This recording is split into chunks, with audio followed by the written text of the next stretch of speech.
Assalamualaikum warahmatullahi wabarakatuh. Nama saya Firman Hidayat dari kelas HSA semester 3 dengan mata kuliah Hadis Ahkam Muamalah. Pada kesempatan kali ini saya akan menjelaskan tentang definisi al-wadi'ah, syarat rukunnya, hadis dan maknanya. Pengertian wadi'ah. Kata wadi'ah berasal dari kata wada'a syai'ah, yaitu meninggalkan sesuatu. Sesuatu yang seseorang tinggalkan pada orang lain agar dijaga disebut wadi'ah, karena dia meninggalkannya pada orang yang sanggup menjaga. Secara harfiah, al-wadi'ah dapat diartikan sebagai titipan murni dari satu pihak ke pihak yang lain, baik individu maupun badan hukum, yang harus dijaga dan dikembalikan kapan saja si penitip menghendakinya. Menurut mazhab Hanafi, wadi'ah adalah mengikut sertakan orang lain dalam memelihara harta, baik dengan ungkapan yang jelas, melalui tindakan, maupun melalui isyarat.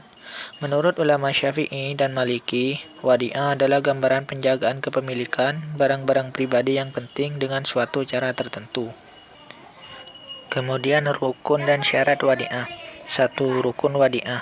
Wadi'ah menurut Hanafiyah adalah ijab dan kabul dengan ungkapan, saya titipkan barang ini kepada Anda, atau dengan kalimat yang semakna dengan hal ini, kemudian pihak lain menerimanya. Rukun wadi'ah menurut jumhur ada 3, yaitu 2 orang yang berakad yang terdiri dari penitip dan penerima titipan, wadi dan mewadi, sesuatu yang dititipkan, wadi'ah atau mewada, dan syugat, ijab dan kabul. 2. Syarat wadi'ah. A. 2 orang yang berakad, orang yang menitipkan dan menerima titipan. Diisyaratkan berakal dan memayis meskipun ia belum balik, maka tidak syah wadi'ah terhadap anak kecil yang belum berakal dan orang gila. Menurut Hanafiyah, terdapat orang yang melakukan akad wadi'ah tidak diisyaratkan balik, maka syah wadi'ah terhadap anak kecil yang diizinkan berdagang karena dia telah mampu menjaga harta titipan.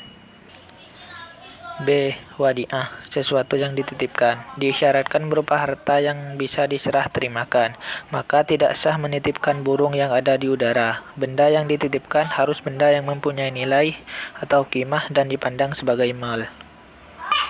C. Sigat, ijab dan kabul, seperti saya titipkan barang ini kepadamu.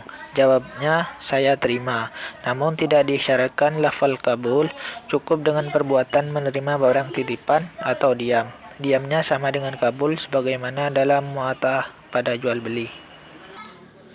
Wadi'ah sendiri dibagi menjadi 2, yaitu 1. Wadi'ah yadamanah. Wadi'ah di mana si penerima titipan dapat memanfaatkan barang titipan tersebut dengan seizin pemiliknya dan menjamin untuk mengembalikan titipan tersebut secara utuh setiap saat kala si pemilik menghendakinya. 2. Wadi'ah yad amanah. Wadi'ah di mana si penerima titipan tidak bertanggung jawab atas kehilangan dan kerusakan yang terjadi pada barang titipan selama hal ini bukan akibat dari kelalaian atau kecerobohan penerima titipan dalam memelihara titipan tersebut. Kemudian hadis tentang wadi'ah, yaitu yang pertama, bismillahirrahmanirrahim, addal amanata ila mani tamanaka wala tahun manhanaka, yang artinya, serahkanlah amanah orang yang mempercayai engkau, dan jangan kamu mengkhianati orang yang mengkhianati engkau. Hadis riwayat Abu Daud, At-Tirmizi, dan Al-Hakim. Kandungan hadis tersebut merupakan amanah bagi orang yang menerima titipan, sehingga ia harus mengembalikannya pada waktu pemilik harta meminta kembali. Sebagaimana kita sebagai orang muslim dipertanggungjawabkan untuk menunaikan amanah-amanah kepada orang yang berhak. Berdasarkan hadis tersebut, jelas terlihat bahwa perjanjian penitipan barang itu dibolehkan. Dengan kata lain, bahwa hukumnya adalah jaiz atau boleh. Sedangkan yang diwajibkan dalam akad ini adalah mengembalikan harta titipan tersebut kepada pemiliknya ketika ia telah memintanya kembali. Kemudian hadis yang kedua, bismillahirrahmanirrahim, laisa lal mustauda'i ghairil mughalla damana, yang artinya orang yang dititipi barang apabila tidak melakukan pengkhianatan tidak dikenakan ganti rugi. Hadis riwayat Al-Baihaqi dan Ad-Daruqutni. Kandungan hadis tersebut adalah penerima titipan tidak diperkenankan menggunakan barang atau uang titipan, sehingga ia tidak bertanggung jawab atas kerusakan yang terjadi pada barang titipan tersebut, selama bukan akibat dari kelalaian atau kecerobohannya yang bersangkutan dalam pemeliharaan barang titipan itu. Mungkin hanya itu yang bisa saya sampaikan. Kurang dan salahnya mohon maaf. Wassalamualaikum warahmatullahi wabarakatuh.